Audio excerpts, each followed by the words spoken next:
Disakitin sama cewek yang kamu sayang itu bukan cuma soal patah hati, tapi juga soal kecewa, soal kehilangan arah, dan soal hancurnya kepercayaan. Apalagi kalau kamu udah benar-benar tulus, udah berusaha jadi yang terbaik, tapi tetap aja dianggap nggak cukup. Sakitnya tuh bukan cuma di hati, tapi juga di kepala yang terus mikir kenapa bisa kayak gini. Kamu jadi kehilangan semangat, kehilangan percaya diri, dan kehilangan rasa aman untuk membuka hati lagi. Dan itu wajar. Kamu manusia, bukan robot. Kamu punya hati, dan rasa itu bukan buat dipermainkan. Tapi meskipun sakit, kamu tetap harus belajar berdiri. Bukan buat balik lagi ke dia, tapi buat nyelamatin dirimu sendiri. Kalau kamu terus tenggelam dalam rasa sakit itu, kamu cuma bikin dirimu makin hancur. Dan satu-satunya yang bisa nyembuhin kamu, ya cuma dirimu sendiri. Berikut ini 2 langkah awal yang bisa bantu kamu mulai bangkit setelah disakitin.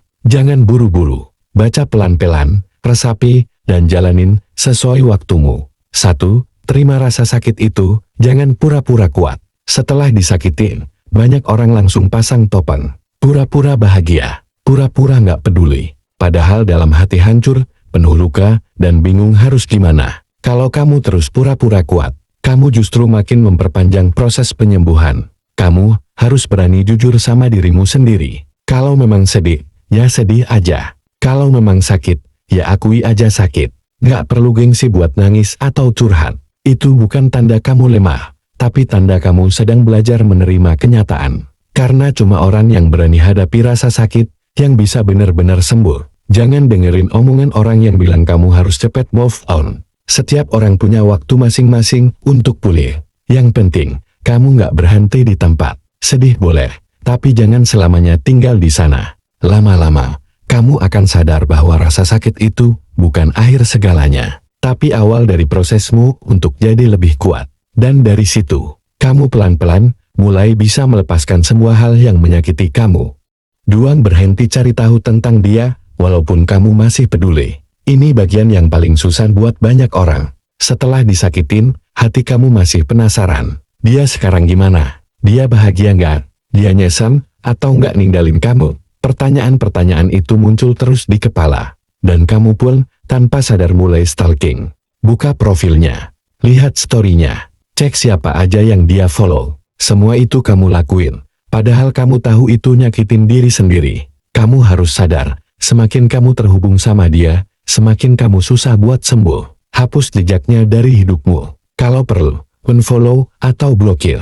Bukan karena kamu benci, tapi karena kamu sayang sama dirimu sendiri. Kamu butuh ruang untuk sembuh. Dan itu nggak akan bisa kamu dapat kalau kamu masih biarkan dia masuk ke pikiranmu setiap hari. Jangan cari-cari alasan buat hubungi dia. Jangan tanya-tanya kabarnya lewat teman. Biarin dia pergi. Fokus ke dirimu sendiri. Karena selama kamu masih peduli sama apa yang dia lakuin, kamu nggak akan pernah bebas. Dan kamu butuh kebebasan itu untuk benar-benar memulai hidup baru.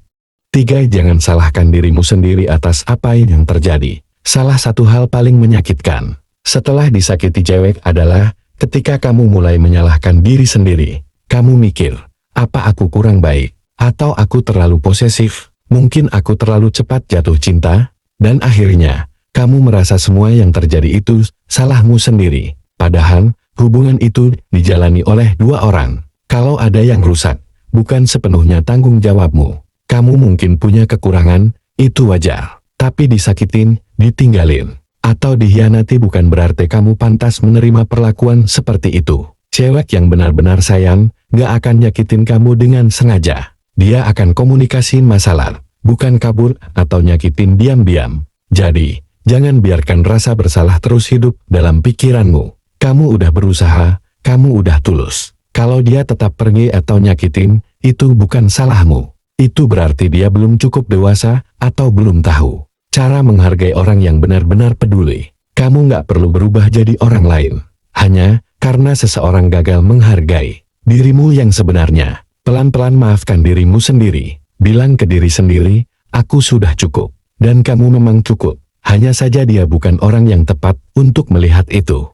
4. Sibukkan dirimu dengan hal-hal positif. Salah satu cara tercepat buat keluar dari rasa sakit adalah dengan menyibukkan diri. Bukan buat melarikan diri, tapi untuk mengalihkan fokus dari hal yang terus-menerus nyakitin kamu. Kalau kamu terus duduk diam, mikirin dia, buka galeri foto lama, atau baca ulang chat kalian, kamu akan terus terjebak dalam luka yang sama. Mulailah dengan hal kecil. Misalnya, bangun pagi dan olahraga ringan. Atau coba hal baru yang belum pernah kamu lakuin. Seperti belajar masak, ikut komunitas, atau bikin proyek pribadi. Kamu juga bisa lebih fokus ke pekerjaan, keluarga, atau mimpi yang dulu sempat kamu tunda. Setiap waktu yang kamu habiskan untuk hal-hal positif, itu satu langkah menjauh dari bayang-bayang dia. Dan setiap langkah kecil itu akan membawa kamu ke versi dirimu yang lebih kuat. Kamu akan sadar, dunia ini luas, dan hidupmu nggak berakhir hanya karena satu orang pergi. Waktu kamu mulai sibuk membangun hidup sendiri,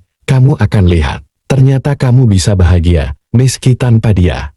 5. Jangan terburu-buru cari pelarian hanya karena kesepian. Setelah disakiti, kamu pasti merasa kosong. Biasanya ada dia yang nemenin, ada chat tiap malam, ada perhatian walau cuma sedikit. Tapi sekarang semua itu hilang. Dan rasa sepi itu terasa banget.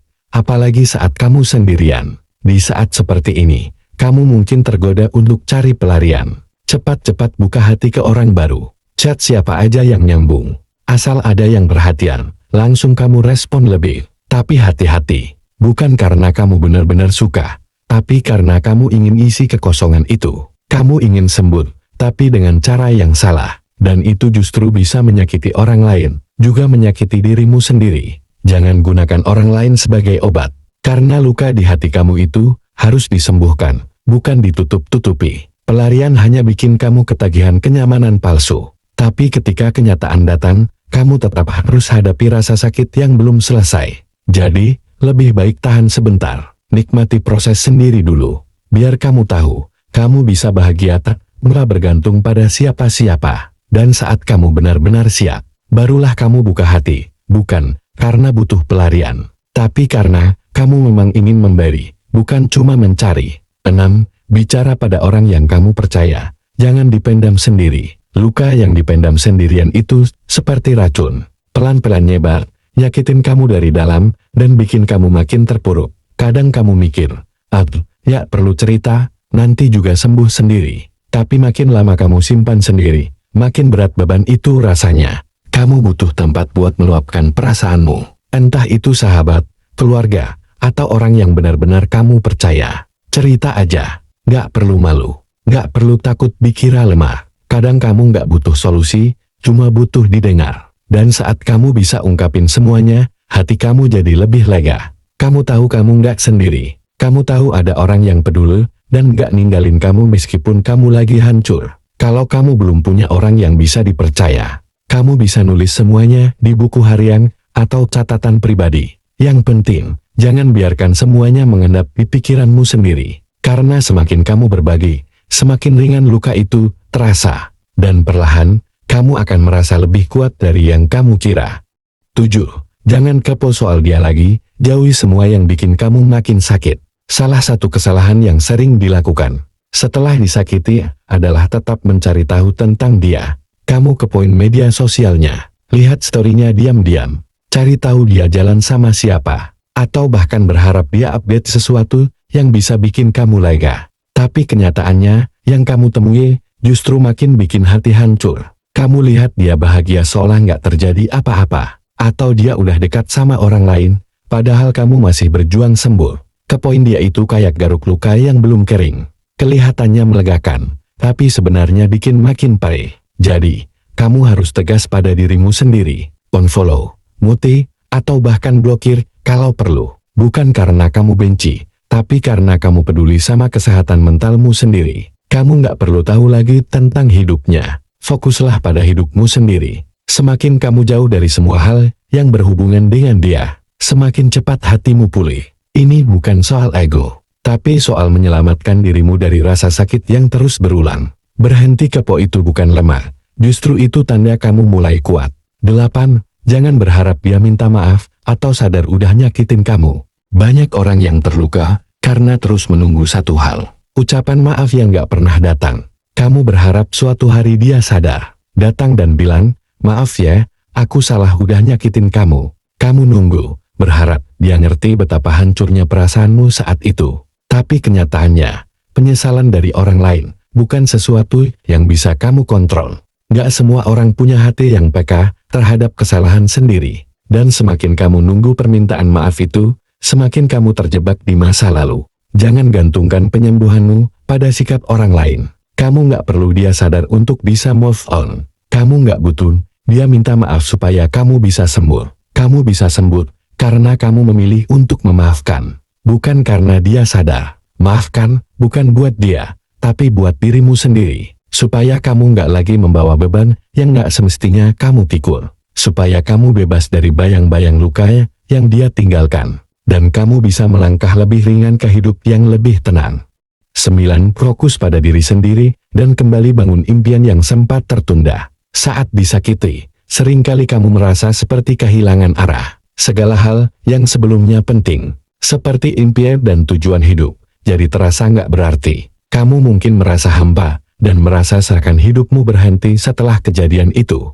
Tapi ingat, hidupmu nggak berhenti hanya karena seseorang pergi. Kamu punya banyak potensi, cita-cita, dan kesempatan yang masih menunggumu. Jangan biarkan rasa sakit itu mengubur semuanya. Mulailah fokus pada dirimu lagi, pada apa yang kamu inginkan dalam hidup, tanpa melibatkan siapa-siapa. Ambil waktu untuk menyusun kembali tujuan hidupmu. Coba pelajari hal baru, ikuti kursus yang selalu kamu minati, atau kejar karir yang pernah kamu tinggalkan. Saat kamu mulai bangun kembali impian-impianmu, kamu akan merasa lebih kuat. Kamu akan sadar bahwa hidupmu nggak tergantung pada satu orang, dan bahwa kamu punya kekuatan untuk menciptakan kebahagiaanmu sendiri. Fokus pada diri sendiri bukan berarti egois, tapi itu adalah langkah awal menuju penyembuhan dan kebahagiaan sejati. 10. Percayalah, waktu akan menyembuhkan semuanya. Luka hati memang nggak bisa disembuhkan dalam semalam. Prosesnya memakan waktu dan kadang terasa sangat lama. Tapi percayalah, waktu itu penyembuh yang paling ampuh. Di awal-awal, kamu mungkin merasa dunia nggak adil, merasa terluka, dan tak terberikan kesempatan untuk sembuh. Namun, setiap hari yang berlalu membawa kamu lebih dekat ke penyembuhan. Waktu akan membuat kenangan-kenangan yang dulu menyakitkan perlahan-lahan menjadi lebih ringan. Rasa sakit yang dulu terasa begitu dalam, suatu hari akan terasa lebih kecil. Seiring berjalannya waktu, kamu akan mulai merasakan kebahagiaan tanpa dia. Kamu akan menemukan kekuatan dalam dirimu yang gak kamu sadari sebelumnya. Jadi, berikan waktu untuk dirimu. Berikan ruang bagi hatimu untuk sembuh, tanpa memaksakan diri untuk cepat-cepat melupakan. Karena akhirnya, kamu akan tahu bahwa setiap luka itu punya pelajaran yang membuatmu lebih kuat dan bijaksana. Waktu memang penyembuh, dan kamu akan menemukan dirimu lagi, lebih baik dari sebelumnya.